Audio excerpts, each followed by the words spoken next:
말씀 보겠습니다. 하나님 말씀은 마태복음 28장 말씀입니다.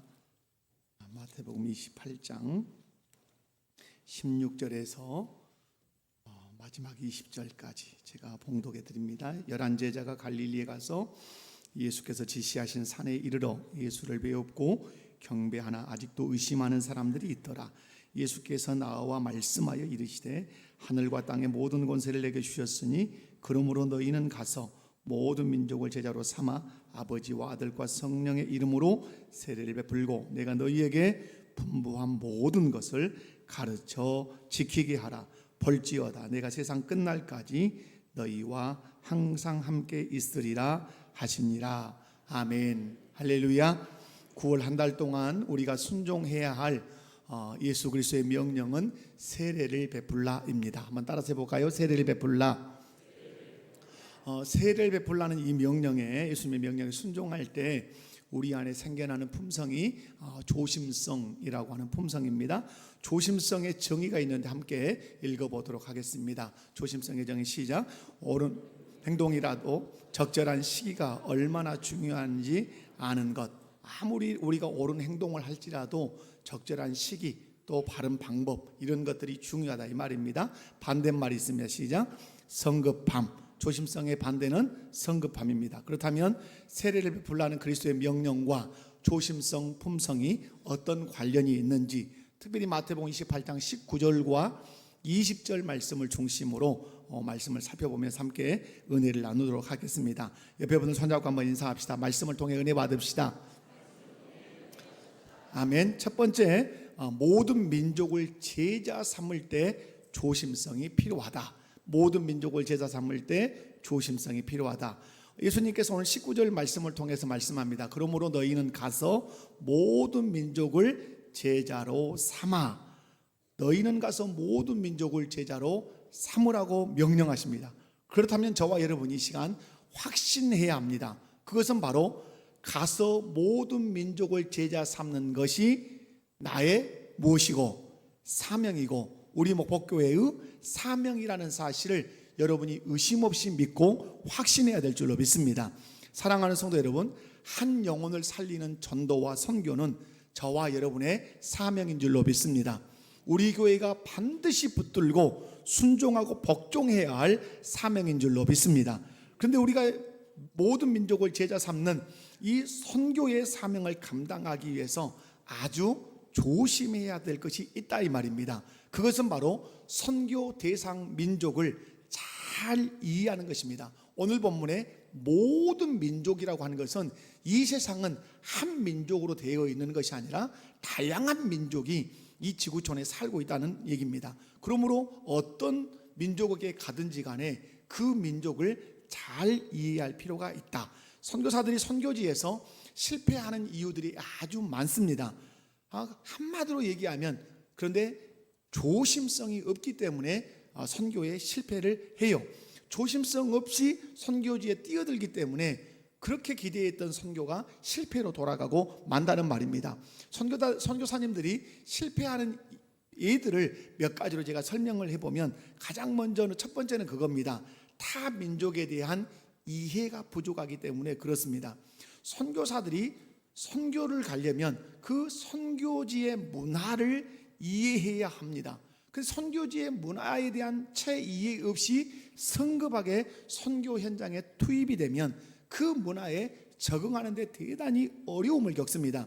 그 결과 그 지역의 현지인들과 관계가 형성되지 못해서 사역에 어려움이 있습니다. 관계가 형성되어야 선교사가 비로소 그 사람에게 복음을 전할 수 있을 거 아니에요.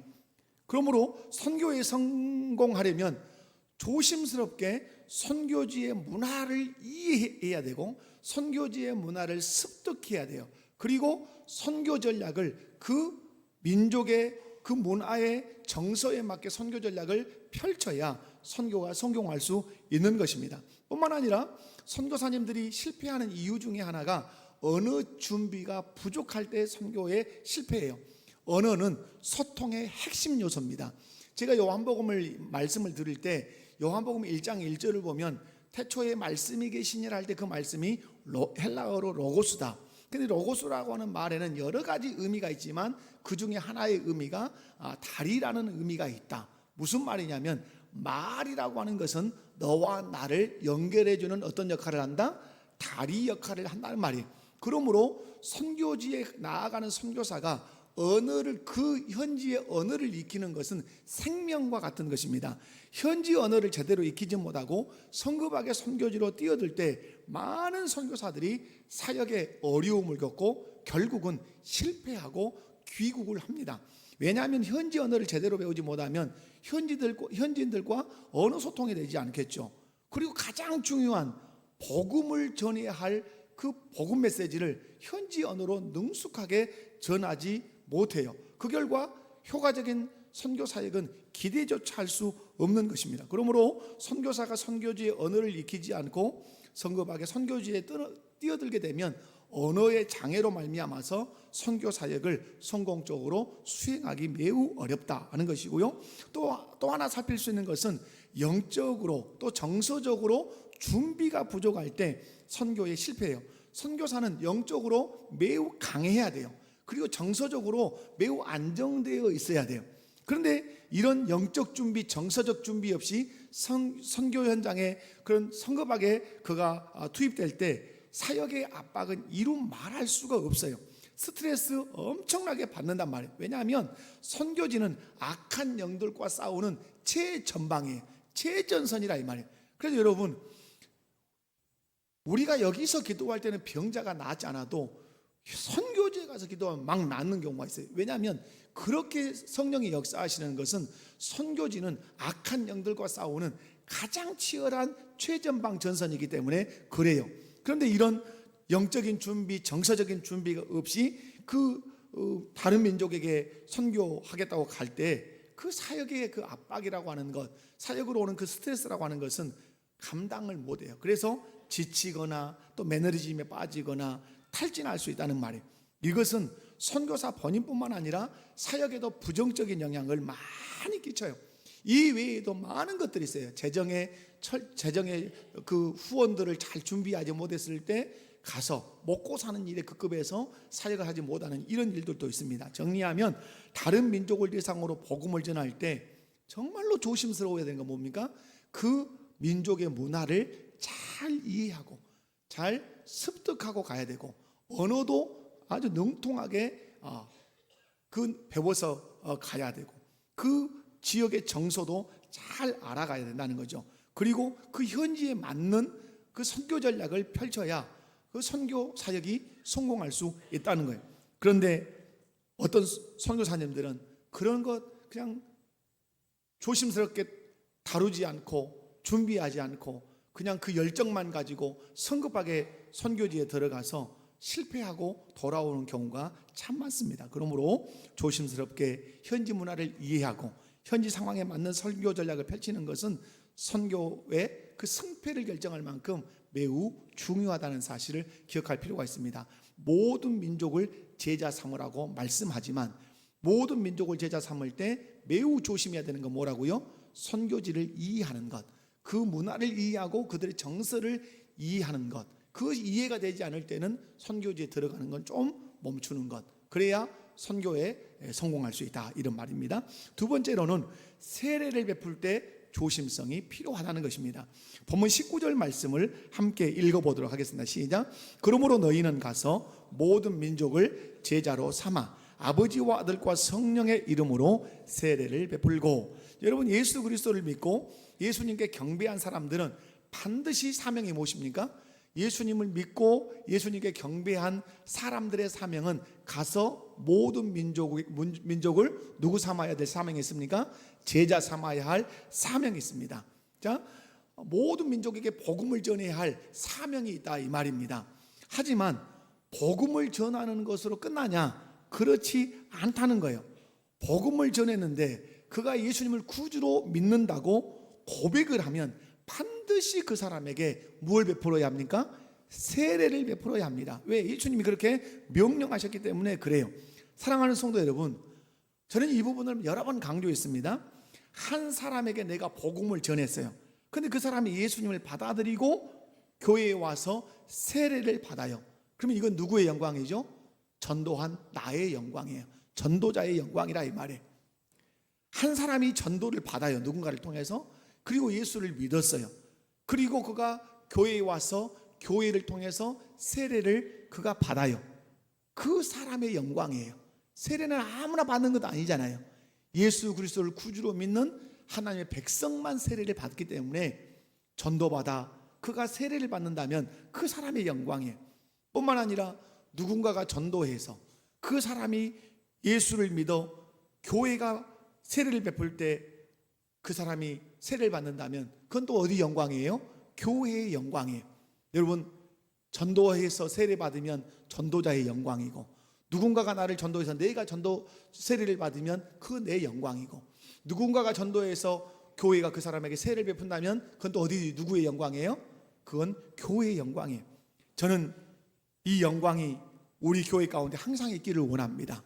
그런데 안타까운 것은 이 세례 주는 영광이 지금 우리 교회 안에서 많이 약해지고 있다고 하는 사실입니다. 여러분, 이것은 슬픈 일이에요. 세례 주는 영광이 교회에서 떠나가고 있다고 하는 것은 교회가 죽어가고 있다는 증거와도 같아요.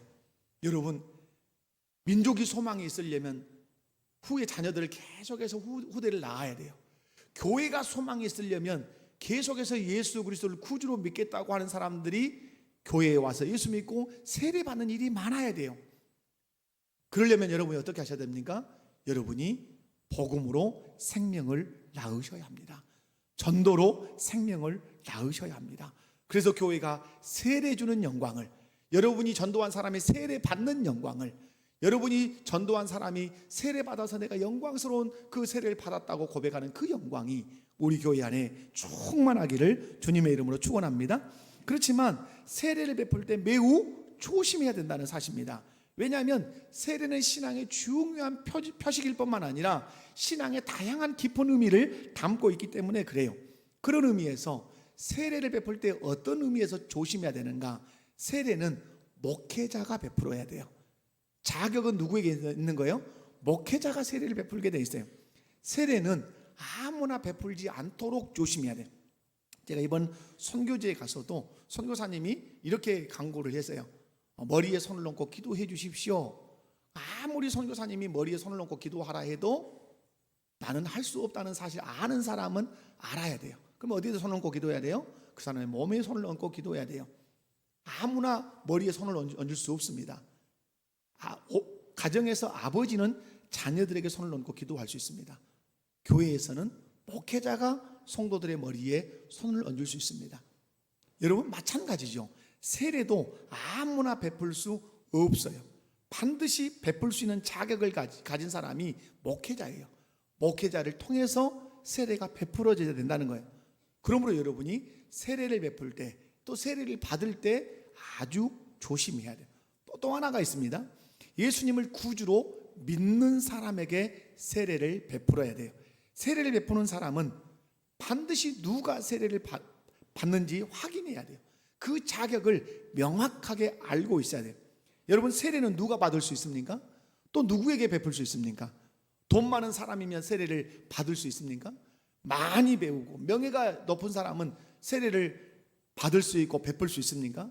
결코 아니죠. 돈이 천만금이 있어도 그 사람에게 세례를 교회는 줄 수 없고 그 사람 받을 수 없지요. 세례는 누가 받을 수 있습니까? 예수님을 자신의 구주로 믿고 고백한 사람에게만 세례를 베풀 수 있습니다. 여러분은 세례 받으셨습니까? 왜 세례를 주시던가요? 돈 많다고 세례 주던가요? 많이 배웠다고 세례 주던가요? 아니면 세상에 지위가 있다고 교회가 세례를 주던가요?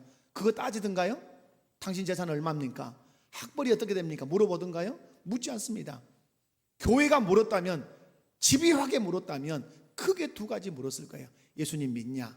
성경이 하나님의 말씀이라고 믿냐? 이건 물었을 거란 말이에요.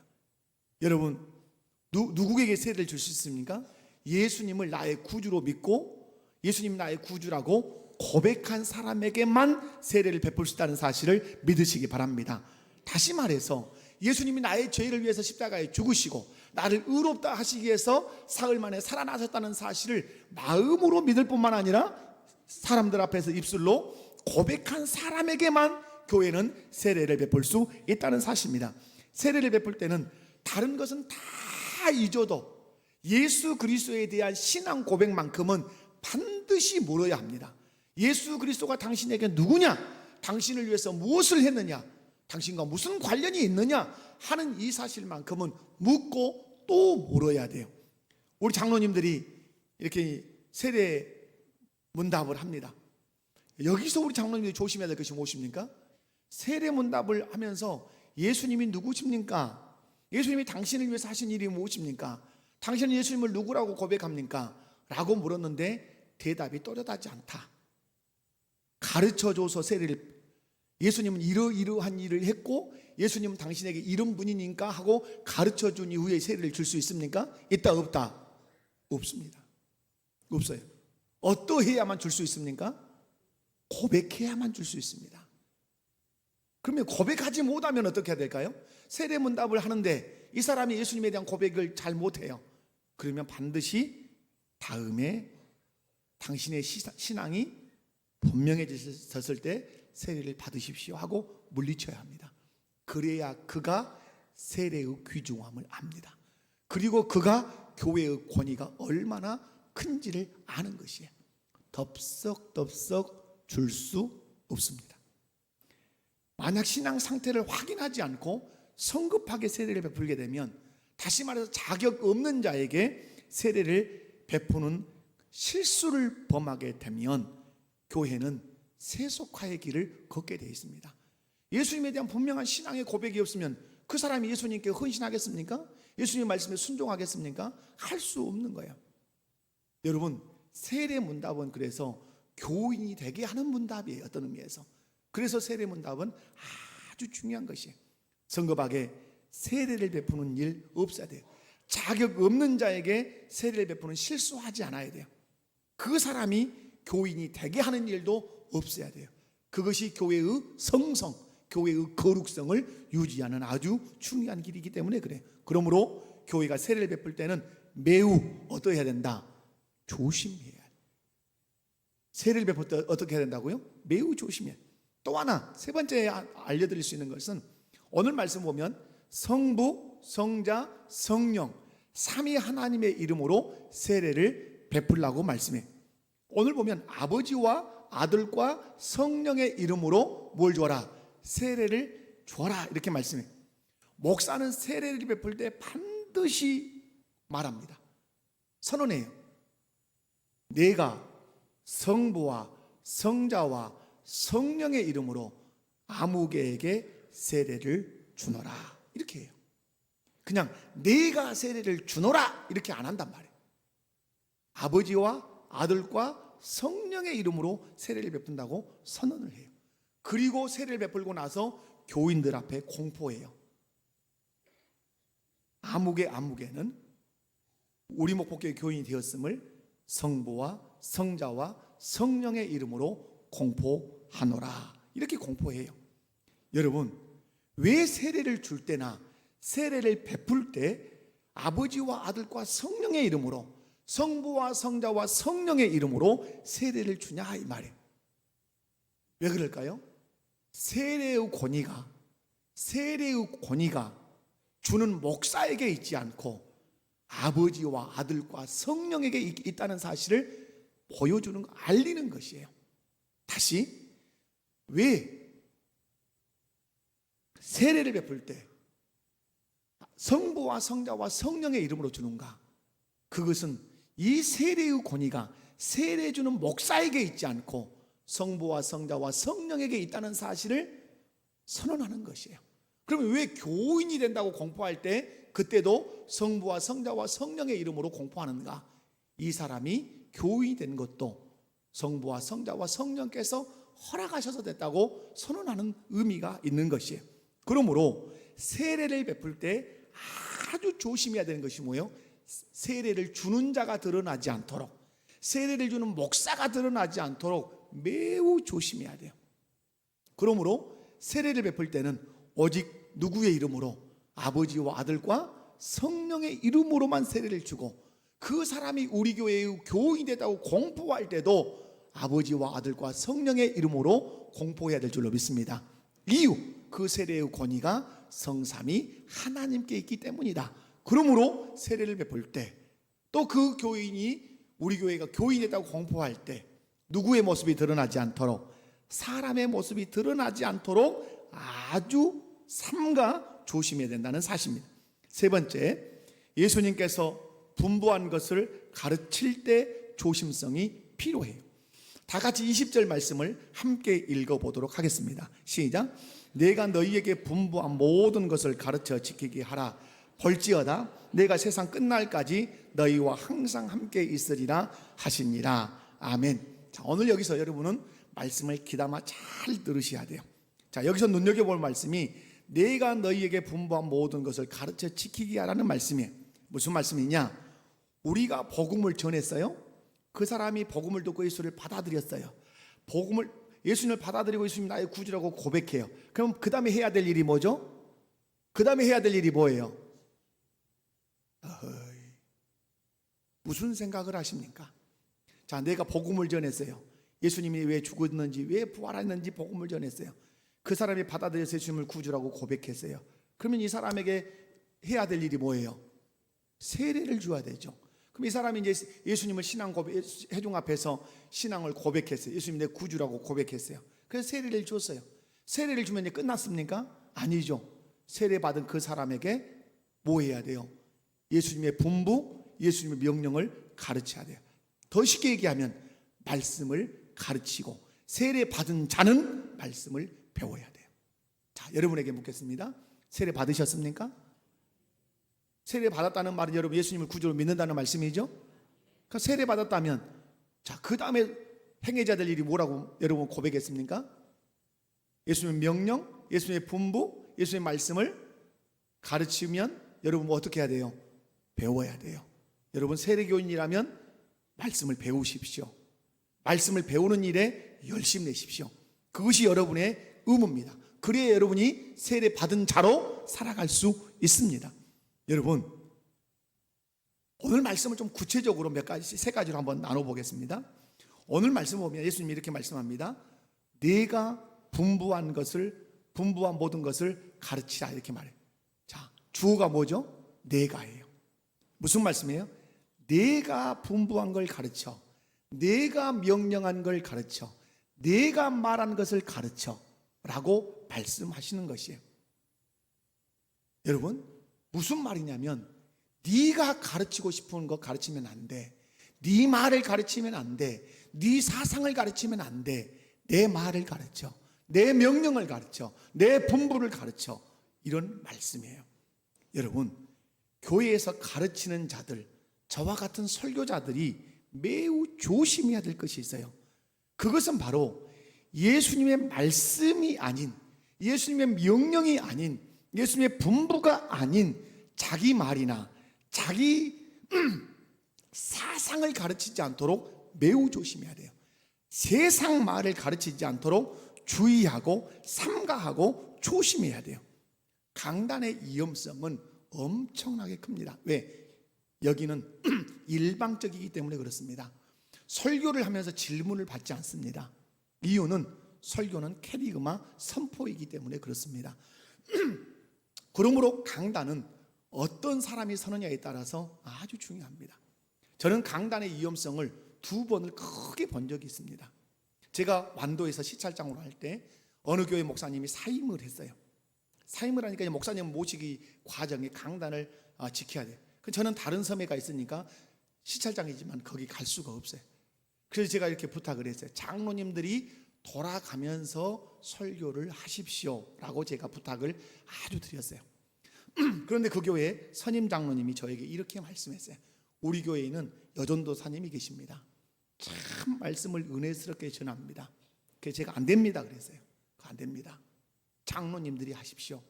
그 교회가 제 말을 듣지 않았어요. 그리고 여전도사님이 주일 낮도 주일 밤도 새벽도 다 했어요. 교회가 쪼개졌어요. 교회가 엄청난 어려움을 겪었어요. 우리 시찰 내에도 제가 시찰장인데 그 일을 경험을 했어요. 여전도사님이 계셔요.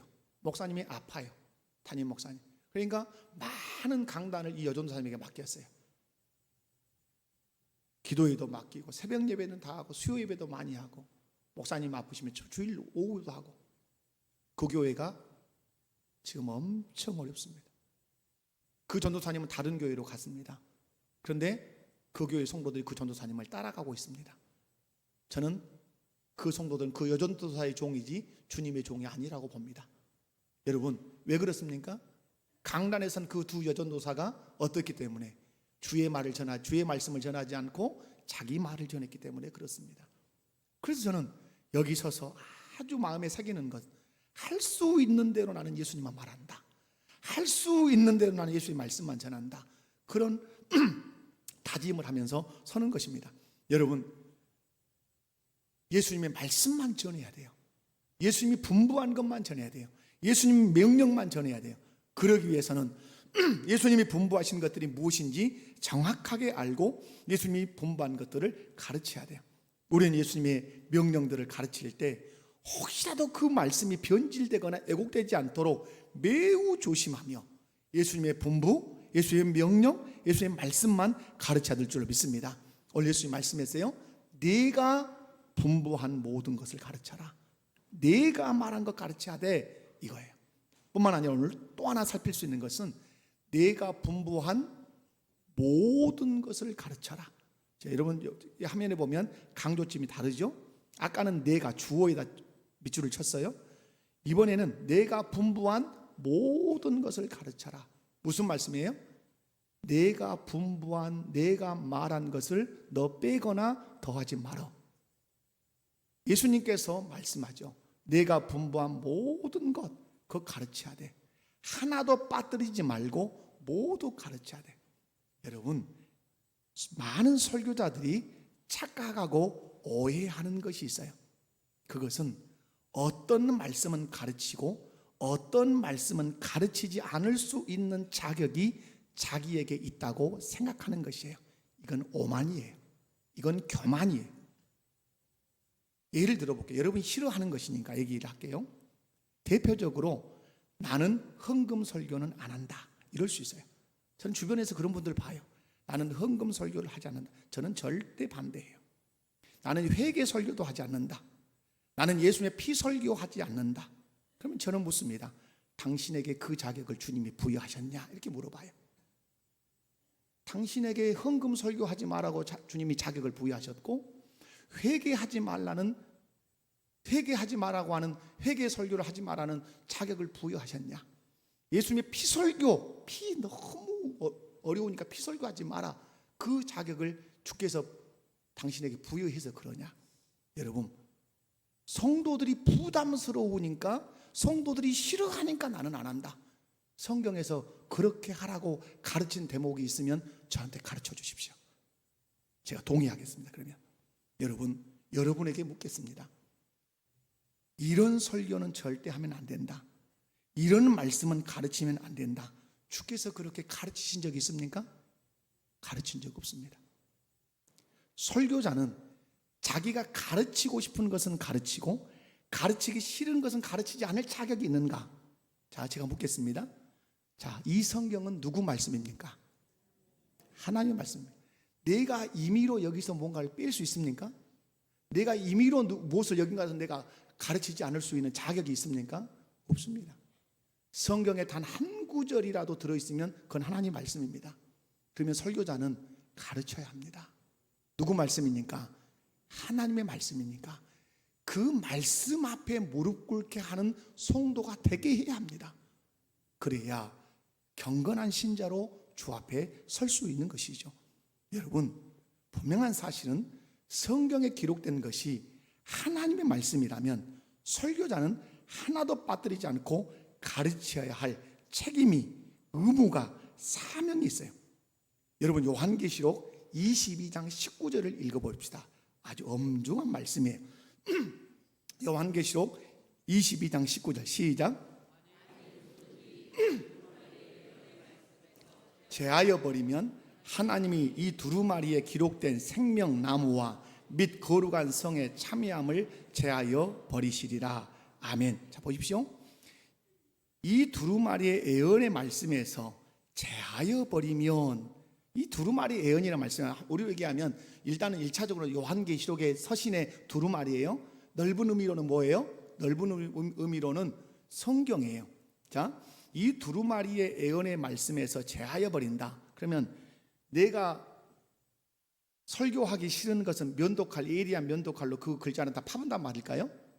아까 얘기한 것처럼 헌금 얘기 나온 데는 다 파본다 이런 말일까요? 그건 아니죠. 그건 아니에요.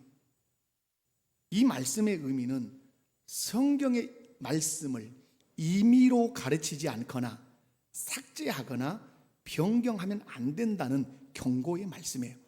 하나님의 말씀은 온전하게 보존하고 말씀 그대로 가르쳐야 된다는 엄중한 경고의 말씀이에요.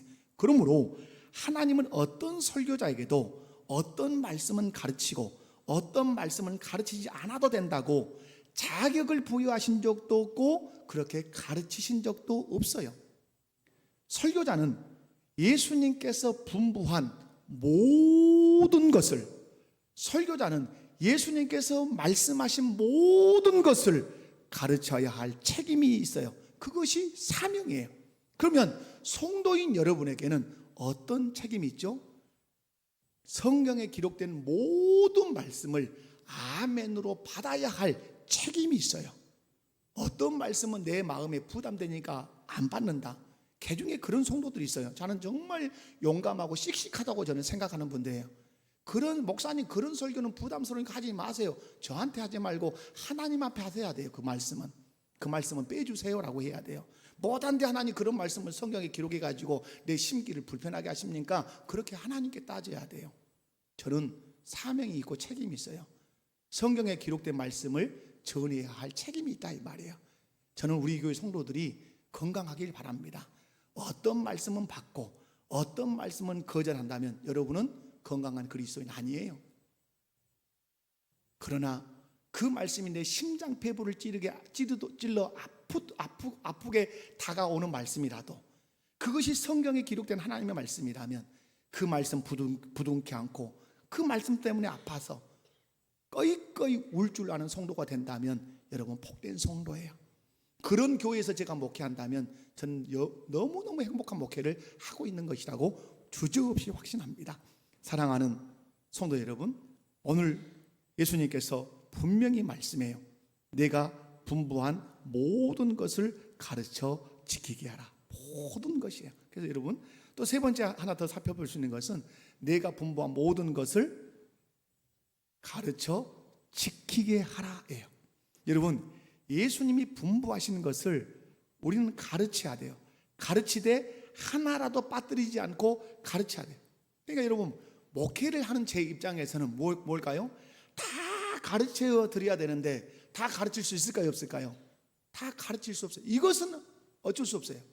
가르쳐야 되는데 내 인생의 시간이 다 안 된단 말이에요. 그 말씀이 너무 무궁무진하니까 그것은 하나님이 용인을 하세요. 그러나 어떤 것은 용인하지 않는다고요? 의도적으로 하지 않는 것은 주님이 책임을 엄중하게 물으신다 이 말이에요. 분명한 사실. 왜 그러면 가르치는가? 여러분이 말씀을 배우시는 목적이 무엇입니까? 말씀을 배우는 목적이 뭐예요? 지식을 엄청나게 많이 습득해 가지고 아주 똑똑한 그리스도인 되기 위함입니까? 아니에요. 성경은 말씀을 가르치는 또 말씀을 배우는 중요한 목적을 어디에 두고 있죠? 지키는 데 있어요. 옆에 분들 손잡고 한번 인사해 봅시다. 말씀을 지킵시다. 아멘이십니까? 예수님이 분부한 모든 것을 가르쳐서 지키게 해야 돼요. 다시 말해서 예수님을 구주로 믿고 세례를 구주로 믿었어요. 그리고 내가 세례를 받았어요. 그러면 그 다음에 뭐 해야 된다고요? 예수님이 분부, 예수님의 명령, 예수님의 말씀을 교회는 가르쳐야 되고 성도는 배워야 돼요. 배운 그 말씀은 이제 어떻게 해야 돼요? 지켜야 돼요. 지킬 때 예수님이 분부한 명령을 지킬 때 내가 인정하는 거예요. 누구를? 예수님을 나의 왕으로 인정하는 거예요. 그리고 왕이신 주님이 주신 그 명령을 법으로 내가 지킨다는 말은 예수님의 통치를 내가 받는다는 말이에요. 그러면 예수님의 명령으로 내가 예수님의 통치를 받으면 내 심령과 내 삶에서 이루어지는 것이 뭐예요? 그리스도의 나라예요.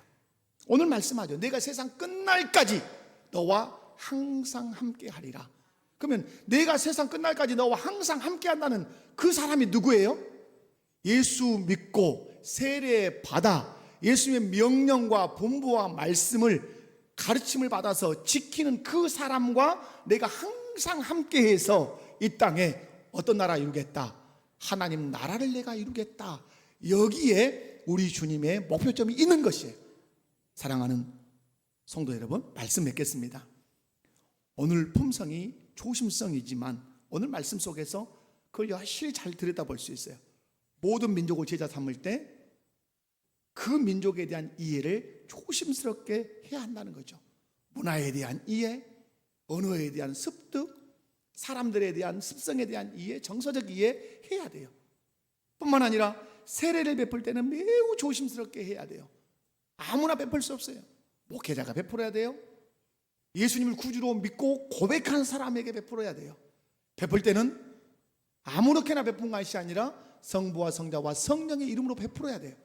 그리고 그 사람이 세례를 받았음을 아버지와 아들과 성령의 이름으로 또 공포해야 돼요. 그 세례의 권위가 누구에게 있기 때문에 세례를 준 자에게 있는 것이 아니라 성부와 성자와 성령에게 그 세례의 권위가 있고 교인됨의 권위가 있기 때문에 그런 것이에요. 뿐만 아니라 예수님께서 분부하신 모든 것을 가르쳐야 돼요. 예수님이 말씀하신 것을 가르쳐야 돼요. 예수님이 분부한 걸 가르쳐야 돼요. 사람의 사상, 사람의 말을 가르치는 게 아니에요. 이 강단은 누구의 말씀만 가르쳐줘야 돼요? 예수님의 말씀만 가르쳐야 돼요. 그리고 어떻게? 내가 가르치고 싶은 것은 가르치고 성도들이 부담되는 것은 안 가르치는 그런 강단은 되면 안 돼요. 그것이 하나님의 말씀이라면, 그것이 주님의 말씀이라면 남김없이 모든 것을 가르쳐줘야 돼요. 그리고 성도는 그걸 배워야 돼요. 그리고 아멘으로 받아들이셔야 돼요. 가르치는 목적이 어디가 있습니까? 똑똑한 그리스도인이 되게 하려고 하는 것이 아니라 말씀의 통치를 받는 그리스도인 되게 하기 위해서, 지키는 그리스도인 되게 하기 위해서, 그래서 우리의 심령과 우리의 가정과 우리의 교회와 우리의 전 삶의 영역이 누구의 나라가 되기 위해서, 하나님의 나라가 되게 하기 위해서 이렇게 하라고 말씀하신 것이에요. 사랑하는 성도 여러분, 이 말씀 붙들고 여러분의 인생이 승리하시기를 주님의 이름으로 축원합니다. 다 같이 자리에서 일어나십시다.